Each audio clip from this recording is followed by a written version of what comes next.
प्रकाशिकी यंत्र, यही पाठ पढ़ रहे हैं बच्चों हम लोग, जिसमें आधा टॉपिक पूरा का पूरा पढ़ लिया। इस लेसन प्रकाशिकी यंत्र, भाई देखो नाम से ही फिजिक्स में परिभाषाएं क्लियर हो जाती हैं।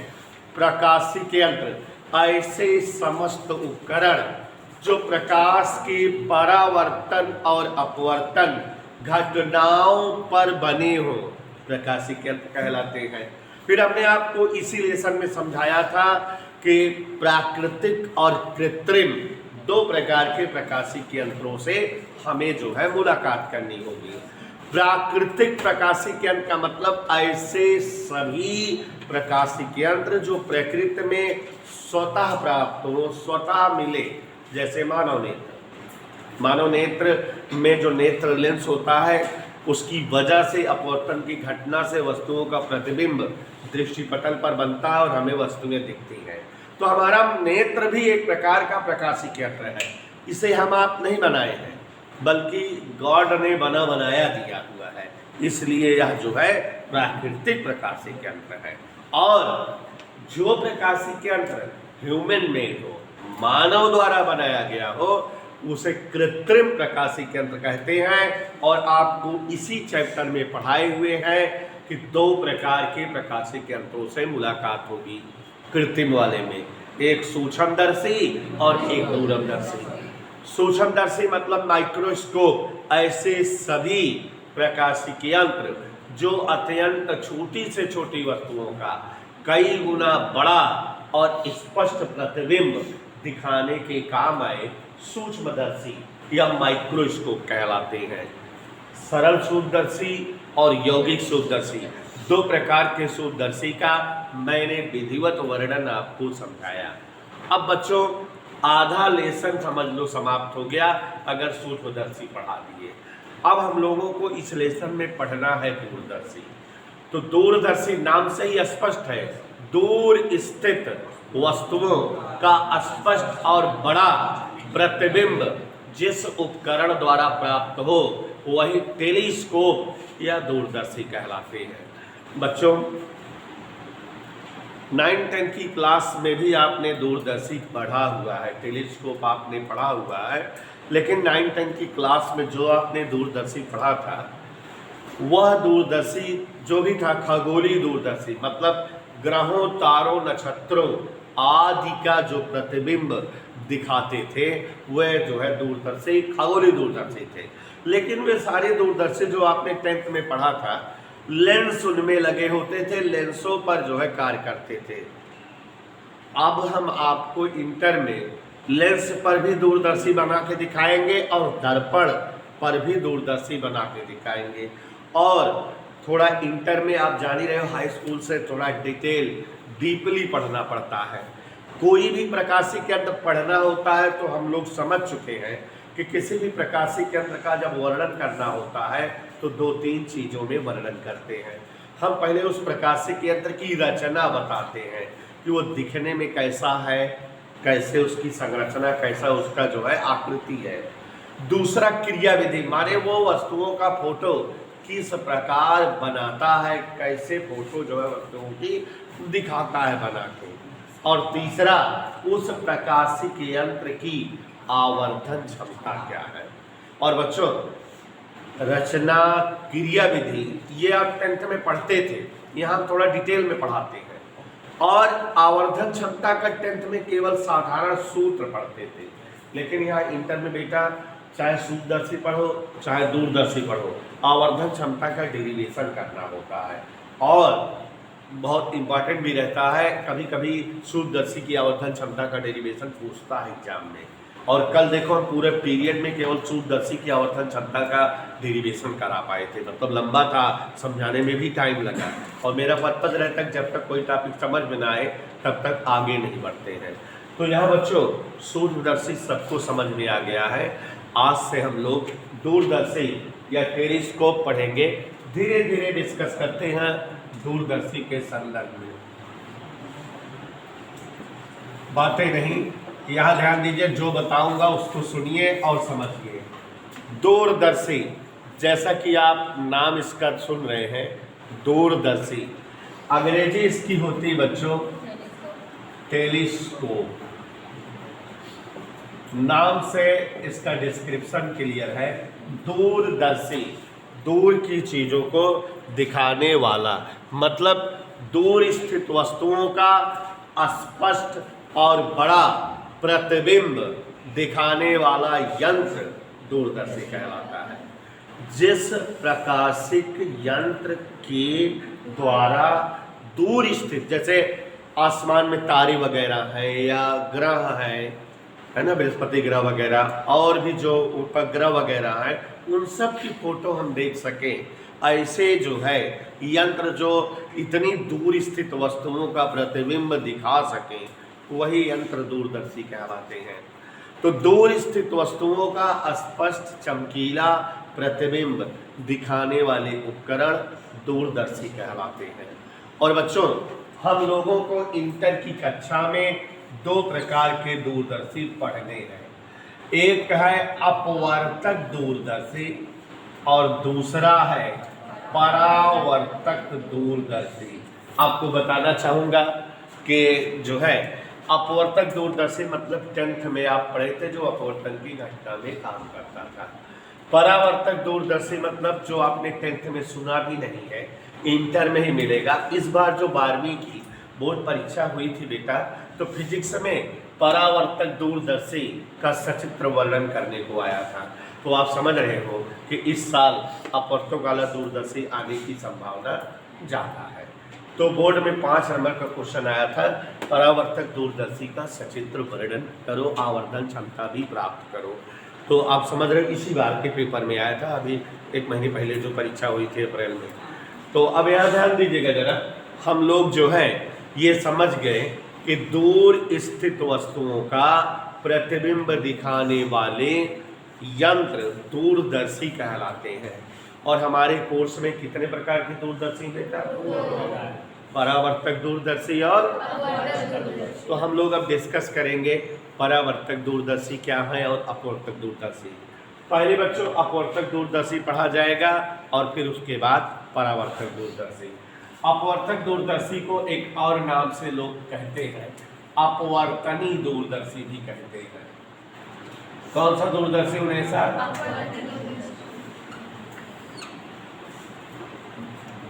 माने अपवर्तन की घटना पे काम करने वाला यंत्र। और जैसा कि आपको पुराने जमाने में बताते चले आ रहे हैं कि अगर प्रकाशिक यंत्र का वर्णन करना होता है तो 1 2 3 पॉइंट में वर्णन करते हैं। रचना उसकी बताते हैं कि उसका डायग्राम कैसे है, क्रिया विधि कैसे वर्किंग है, काम कैसे करता है, और फिर आवर्धन क्षमता, मतलब जो है आवर्धन क्षमता पीछे आपको पढ़ाए हैं m बराबर बीटा बाई अल्फा। तो जो लोग पढ़े हो परिभाषा तोड़ तोड़ के रटाए हैं। अंतिम प्रतिबिंब द्वारा नेत्र पर बना कोण बीटा और स्पष्ट डिस्क की न्यूनतम दूरी पर स्थित वस्तु द्वारा नेत्र पर बना कोण का अनुपात आवर्धन पढ़ाए हुए हैं। तो चलिए ध्यान दीजिएगा और ध्यान से समझने का प्रयास करिएगा। अपवर्तनी दूरदर्शी, तो पहले रचना जो सरल सूक्ष्मदर्शी बच्चे पढ़े हैं उसी का अपोजिट रचना अपवर्तनी दूरदर्शी की होती है। तो अपवर्तक दूरदर्शी या अपवर्तनी दूरदर्शी में धातु की 2 बेलनाकार भिन्न भिन्न चौड़ाई की नलिकाएं या पाइप होती है। क्या होती है? धातु की 2 बेलनाकार नलिका या पाइप होती है, अलग अलग चौड़ाई की। एक ज्यादा चौड़ी मुंह की होती है और एक, ठीक है। और जो ज्यादा चौड़े मुंह वाली नलिका होती है उसके खुले सिरे से एक बड़ा सा उत्तल लेंस अधिक द्वारक और अधिक फोकस दूरी का लगा होता है, और जिसे हम वस्तु के सामने रखते हैं। जो लेंस वस्तु के सामने की ओर होता है, आप जानते हो पीछे पढ़ाए हैं, ऑब्जर्वर लेंस या अभिदृश्यक लेंस कहलाता है।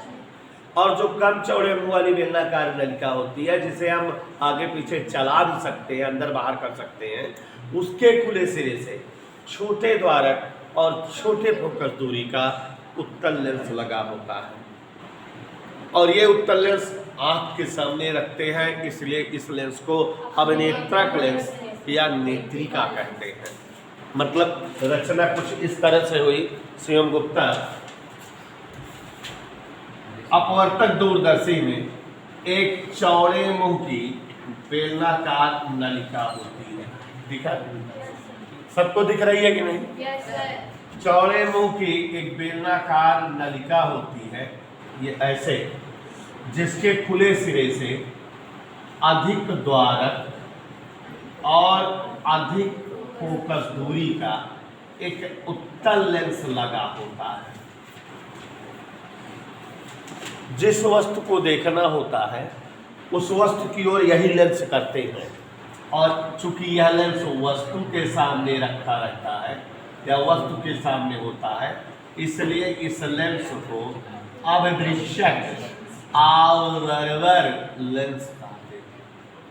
कौन सा लेंस? अब इस चौड़े मुंह वाली बेलनाकार नलिका की दूसरी ओर एक कम चौड़े मुंह वाली बेलनाकार नलिका होती है। देख रहे हैं? Yes sir. ये कम चौड़े मुंह वाली बेलनाकार नलिका है, और ये नलिका जो है इस तरह से स्क्रू वगैरह इस पर सेटअप होते हैं कि ये जो है बड़ी मुंह वाली नलिका के अंदर बाहर चलाई जा सकती है। इसको वैसे ढीला करते जाते हैं तो ये अंदर होती जाती है, और बाहर की ओर खोलते हैं तो बाहर आती जाती है। इसको हम चला सकते हैं, ठीक है। कम चौड़े मुंह वाली जो बेलनाकार नलिका है उसके खुले सिरे से कम द्वारक और कम फोकस दूरी का एक दूसरा उत्तल लेंस लगा होता है, और इस जो है उत्तल लेंस के सामने हम आंख लगा के देखते हैं, माने यही जो है हमारा नेत्र होता है, और इसलिए हम इसे जो है ये नेत्रों के सम्मुख लेंस होता है, इस लेंस को अभिनेत्रक लेंस या नेत्रिका आई पीस अंग्रेजी में कहते हैं। ये जो है सैद्धांतिक फिगर हमारे जो है अपवर्तक दूरदर्शी की है। शुरुआत में जो दूरदर्शी बना था वो इसी तरह से था, लेकिन बाद में अलग अलग भिन्न भिन्न प्रकार की कंपनियां आई और जो है इनने तमाम स्ट्रक्चर में परिवर्तन की, अलग अलग स्टाइल का बना दी। फिजिक्स तो सैद्धांतिक फिगर बनाती है, माने रियली कैसे था।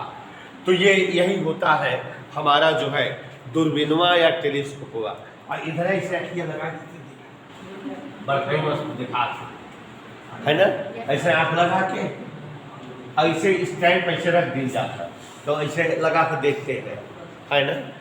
जो बच्चे जीपीएस पब्लिक स्कूल में पढ़े होंगे गोड़े वाले में, तो उसमें एक सर है नीरज सर, वो ज़्यादातर दिखावत रहा था दूरबीन वगैरह, हाँ बनवाए थे, तो वहाँ जो है देख सकते हो आप।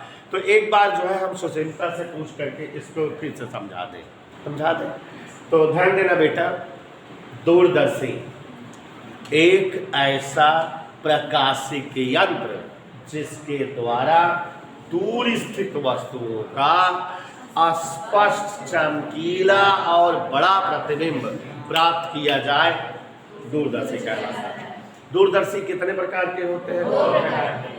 परावर्तक दूरदर्शी और जो दूरदर्शी अपवर्तन की घटना पर कार्य करते हैं वही दूरदर्शी अपवर्तक दूरदर्शी कहलाते हैं, जिनमें जो है अभिदृश्यक और अभिनेत्रक के रूप में उत्तल लेंस प्रयुक्त होते हैं।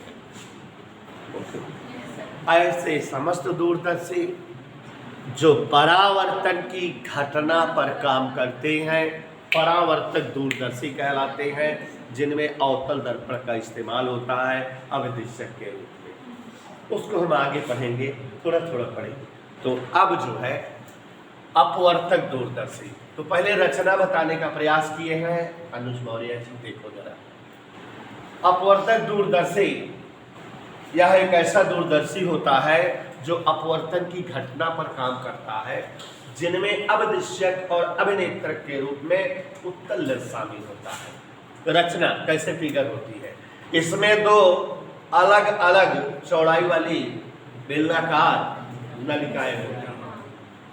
अधिक चौड़े मुंह वाली बेलनाकार नलिका जो होती है, जिसका मुंह ज्यादा चौड़ा होता है, कि खुले सिरे से अधिक द्वारक और अधिक फोकस दूरी का उत्तल लेंस लगा होता है, और यह लेंस के सामने वस्तु या वस्तु के सामने इस लेंस को रखते हैं सुस्मी जी, इसलिए इस लेंस को अवदृश्यक लेंस कहते हैं। इधर को और इस नलिका के दूसरे सिरे पर छोटे या कम चौड़े मुंह वाली बेलनाकार नलिका होती है। ये नलिका बड़ी वाली नलिका में आगे पीछे एडजस्ट की जा सकती है। कम चौड़े मुंह वाली बेलनाकार नलिका के खुले सिरे से कम द्वारक और कम फोकस दूरी का उत्तल लेंस लगा होता है, जहां आप नेत्र लगा करके वस्तुओं को देखते हैं, और नेत्रों के सम्मुख होने के कारण इस लेंस को क्या कहते हैं? अवनेत्रक लेंस। अब बच्चों, जो बच्चे अब जैसे इधर भी 2-4 दिनों से आ रहे हैं, तो सोचो प्रकाश का पूरा टॉपिक हमारा फिनिश हो रहा है। तो परावर्तन कैसे होता है, अपवर्तन कैसे होता है, लेंस क्या है, दर्पण क्या है, पीछे हम लोग बहुत सारी चीज़ें पढ़े हैं, तो थोड़ा दिक्कत हो सकती है बच्चों को। तो अब जो है, अब जैसे नई बैच बहुत जल्दी बनाएंगे, जून से या मई से 20 मई से स्टार्ट करेंगे, तो जिनका छूटा हुआ टॉपिक है वो उस बैच में भी कुछ दिन बैठ के पढ़ लेंगे तो बराबर हो जाएगा, कवर हो जाएगा। छूट दे दूंगा उन बच्चों को जो लेट एडमिशन लेंगे, उनको छूट दे दूंगा कि वो दोनों बैच में बैठ के पढ़ लें। तो जब दोनों बैच में पढ़ोगे तो थोड़ा कवर हो जाएगा जो छूटा हुआ टॉपिक रहेगा। तो सुनेसा, यहाँ ध्यान देना, रचना हो गई है। एक अधिक चौड़े मुंह वाली बेलनाकार नलिका होती है, जिसके खुले सिरे से अधिक द्वारक और अधिक फोकस दूरी का उत्तल लेंस, जो किसके सामने रखा जाता है? बड़ा इसलिए है क्योंकि वस्तु या दूर है तो ज़्यादा से ज़्यादा प्रकाश की किरणें इस पर आ सके, इसलिए लेंस ज़्यादा फोकस दूरी, ज़्यादा जो है लंबाई चौड़ाई का लिया गया है। इसके दूसरे सिरे पर कम चौड़े मुंह वाली बेलनाकार नलिका होती है, और जिसके खुले सिरे पर कम द्वारक और कम फोकस दूरी का उत्तल लेंस होता है, जहाँ से हम वस्तुओं को देखते हैं, और इसलिए जो है ये कौन सा लेंस कहलाता है? अब बच्चों, आपने देखा कि थोड़ा सा इतिहास भी बता दिए, किसका? दूरदर्शी का, और आपको उसके साथ साथ रचना या क्रिया विधि बतानी है। रचना बता दी, अब क्रिया विधि बतानी है। तो क्रिया विधि माने कैसे ये काम करता है, ठीक है? तो पहले वस्तु किसके सामने है? अदृश्यक के सामने। तो इसके द्वारा इस वस्तु का क्या बनेगा? प्रतिबिंब, और वो प्रतिबिंब इस लेंस के सामने रहेगा। तो ये लेंस उसका जो है और बड़ा प्रतिबिंब बना देगा, माने इस वस्तु का प्रतिबिंब पहले ये बड़ा सा बनाएगा, और वो प्रतिबिंब इस लेंस के लिए वस्तु का काम करेगा, और ये वाला लेंस उसका प्रतिबिंब और बड़ा कर देगा। तो दूर स्थित वस्तुओं का प्रतिबिंब हमें स्पष्ट बड़ा दिखने लगेगा, और आवर्धन क्षमता का फिर डेरिवेशन भी कर लेंगे। है तो हाँ सर, चलिए ध्यान दीजिएगा। सबसे पहले यहाँ आवर्धन क्षमता का डेरिवेशन कराने के लिए क्रिया विधि बतानी जरूरी है। तो क्रिया विधि देखो जरा, सबसे पहले अवदृश्यक लेंस बनाते हैं। अवदृश्यक लेंस मतलब अधिक द्वारक और अधिक फोकस दूरी का ये एक उत्तल लेंस है। बन गया क्या? तो डोरिस होते हुए देखो, ये हमारा खगोलीय दूरदर्शी का अवदृश्यक लेंस है, और बच्चों ये इसकी मुख्य अक्ष बना रहे हैं। दिखा कि नहीं? Yes sir. यहाँ पर इसका कहीं द्वितीयक फोकस है, यहाँ टूयक हो, ऑब्जर्वर लेंस, इसलिए इसका प्रकाशिक केंद्र O लिख रहे हैं, और यहाँ पर इसका द्वितीयक फोकस F डैश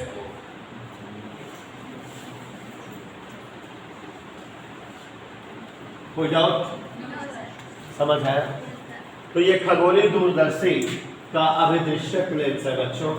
अब इसके द्वारा हम जो है कैसे वस्तु का प्रतिबिंब बनेगा, 10th की क्लास में भी आपने पढ़ा हुआ है, तो गौर फरमाइएगा।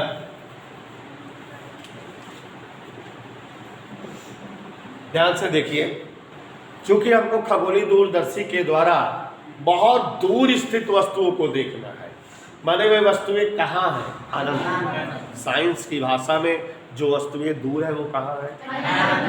तो मान लेते हैं यहाँ पर कोई एक वस्तु है, ये इस तरह से कहाँ है ये?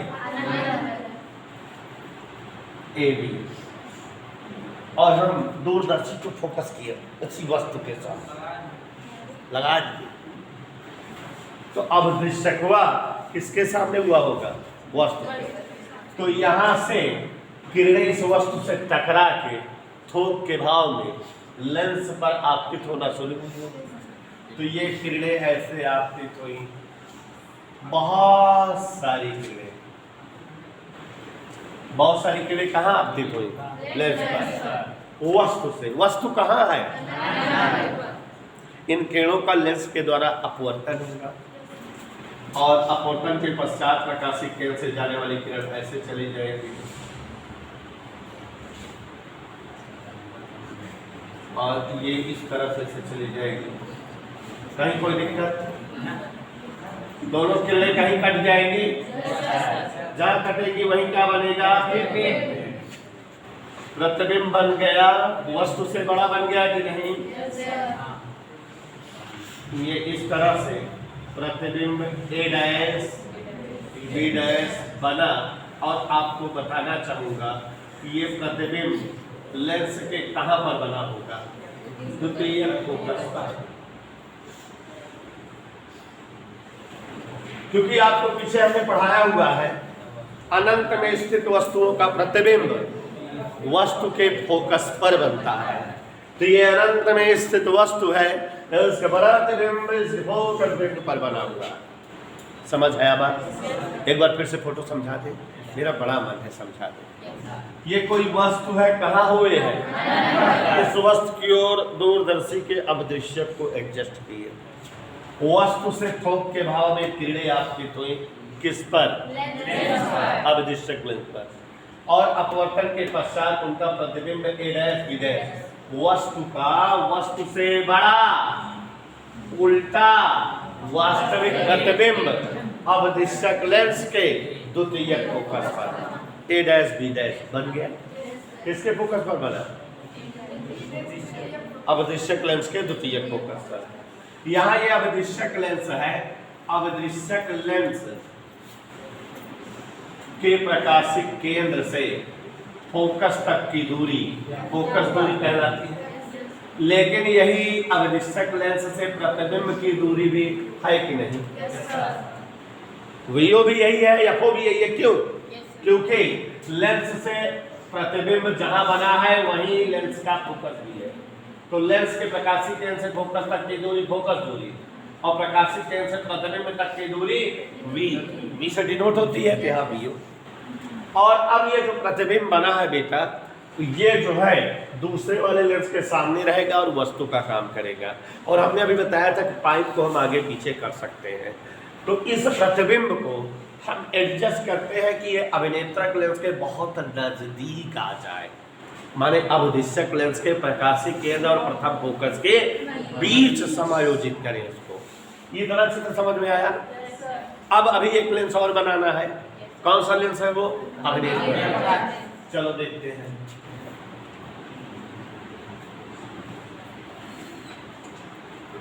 अब इस प्रतिबिंब को अभिनेत्रक लेंस के बहुत नजदीक सेट करनी है।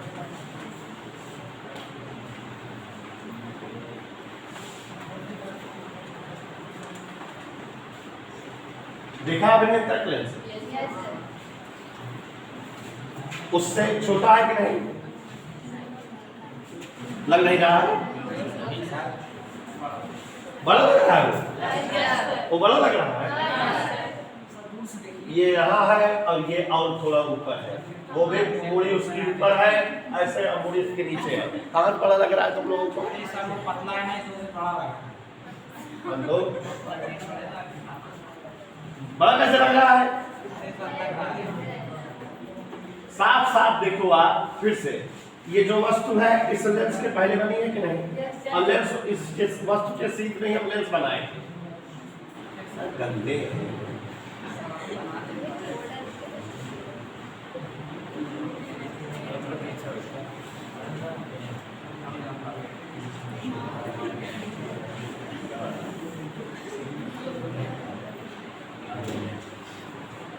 अब ये क्या सर कि काम चल रहा वर्धा वाली आंख लगवाओ जाके अपने उन्हें शायद छोटा नहीं दिख रहा उससे दिख रहा है सर। छोटा नहीं है छोटा नहीं दिख रहा। सही है सर।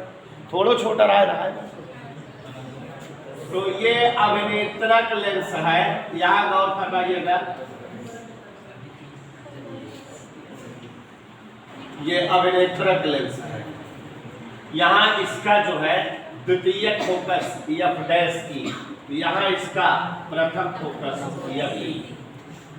चित्र दिखा हमने आपको बताया बेटा, अरे साफ साफ ये बड़ा ही छोटा दिख रहा है, अंधे हो तुम।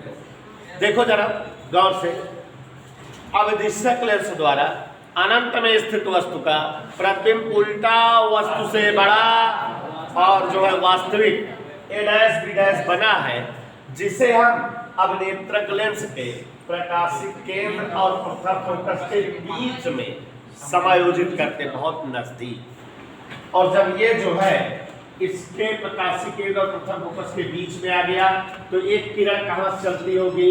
मुख्य अक्ष के समांतर। मुख्य अक्ष के समांतर आपतित किरणें हम लोग जानते हैं लेंस से अपवर्तन के पश्चात लेंस के द्वितीयक फोकस से जाती है, और एक किरण इसके कहाँ से गई होगी? प्रकाशिक केंद्र से, और वो जो है इसी मार्ग से आगे बढ़ गई होगी। इन किरणों को हम पीछे बढ़ा दें, जहां कट होंगी वहीं ए डैश का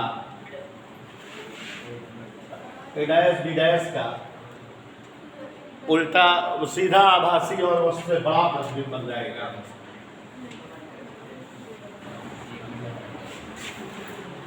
कट गई?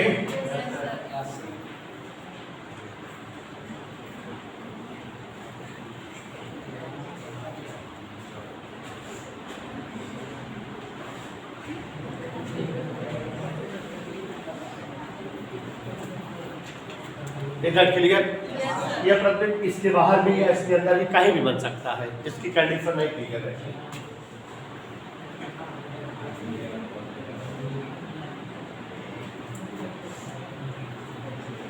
इसका नाम बोलो, A double dash B double dash.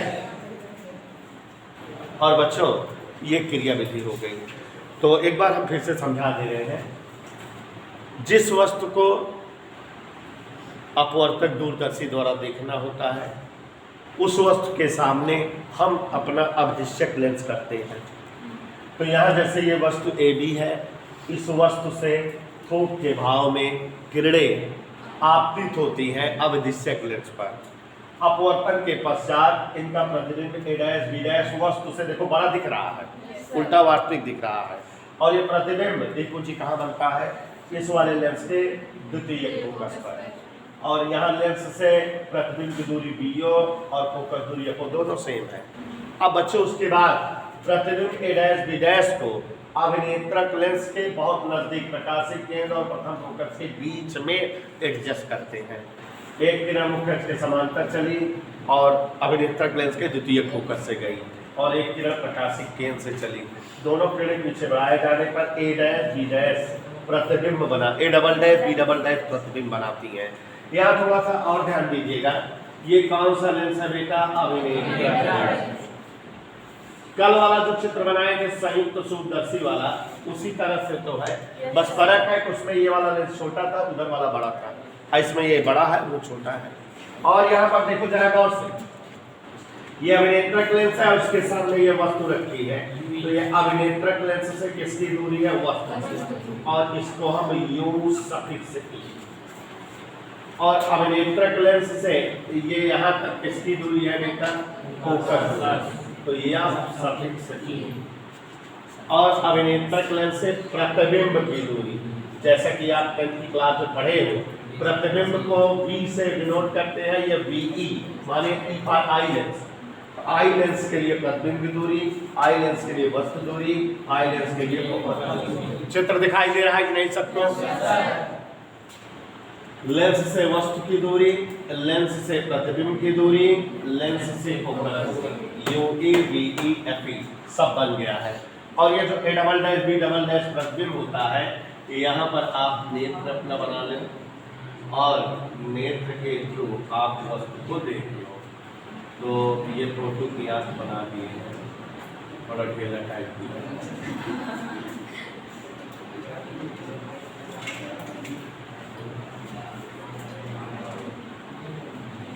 ये वस्तु देखी जा रही है। इधर ओके? Yes sir. कोई प्रॉब्लम? बात समझ में आई? तो बच्चों इस तरह से आपने संपूर्ण वर्णन क्रिया विधि का जान लिया और आप जान रहे हो कि चित्र मस्त बनाए हैं। इसी में हम वर्णन करेंगे आवर्धन क्षमता का। ठीक है, तो आवर्धन क्षमता माने बीटा और अल्फा जानेंगे। बीटा माने अंतिम प्रतिबिंब द्वारा नेत्र पर बना कोण, तो ये कोण बीटा रहेगा। ठीक है, और जब वस्तुएं अनंत पे होती है तो वस्तु द्वारा जो कोण बनता है उस कोण को अल्फा कहते हैं। ये कोण यहाँ पर अल्फा है और ये कोण क्या है यहाँ पर बीटा। तो यहाँ से अल्फा और यहाँ से बीटा की वैल्यू निकालेंगे, डिवाइड करेंगे, आवर्धन क्षमता आएगी। और दोनों लेंसों के बीच की गैपिंग जो उनेसा होती है, ये इसे जो है खगोलीय दूरदर्शी की लंबाई कहते हैं। चित्र में देखो कि यहाँ से यहाँ तक क्या है एफओ और यहाँ से यहाँ तक क्या है यूई। तो माने इसकी लंबाई एल बराबर चित्र के हिसाब से एफओ प्लस यूई, यही होगी कि नहीं? तो खगोलीय दूरदर्शी की लंबाई एफओ प्लस यूई होती है। लेकिन आप जानते हो आवर्धन क्षमता में भी कई कंडीशन लगाते हैं। अंतिम प्रतिबिंब डी पर बने और अंतिम प्रतिबिंब, तो दो अलग अलग कहानी या डेरिवेशन बनते हैं। तो यहाँ तक पहले नोटिया